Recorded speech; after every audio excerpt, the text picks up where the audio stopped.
চট্টগ্রামে বৈষম্য বিরোধী ছাত্র আন্দোলনে ২৮ রাউন্ড গুলি চালানোর ঘটনায় অভিযুক্ত তৌহিদুল ইসলামকে গ্রেপ্তার করেছে পুলিশ। সাতক্ষীরা জেলার সদর থানার কামালনগর এলাকা থেকে তাকে গ্রেপ্তার করে চান্দগাঁও থানা পুলিশ। সকালে চট্টগ্রাম মহানগর পুলিশ কমিশনারের কার্যালয়ে সংবাদ সম্মেলনে বলা হয়, গেল ৪ আগস্ট বহদ্দার হাটে ছাত্র জনতার উপর নির্বিচারে গুলি চালান তৌহিদুল ইসলাম। পাকিস্তান থেকে আনা অবৈধ অস্ত্র দিয়ে সে একাই ২৮ রাউন্ড গুলি করে শিক্ষার্থীদের উপর।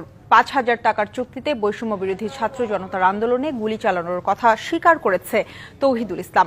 তার বিরুদ্ধে রয়েছে ১২টি হত্যা মামলা। তাকে গ্রেপ্তার করা হলেও উদ্ধার হয়নি অস্ত্র।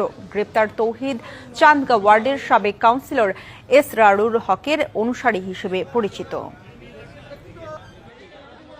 এই যে অস্ত্রটি আমরা ফেসবুক সহ বিভিন্ন সামাজিক যোগাযোগ মাধ্যমে দেখেছি, এটি পাকিস্তানি তৈরি একটি অস্ত্র, শুটার গান।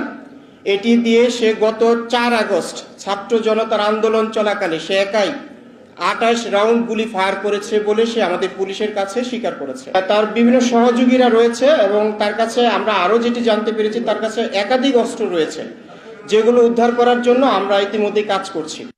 নগদের সর্বোচ্চ বার ১৬৭ টাকা রিচার্জে পাবেন ১ লাখ টাকা পুরস্কার। আরও আছে প্রতি সপ্তাহে পুরস্কার ও ক্যাশব্যাক।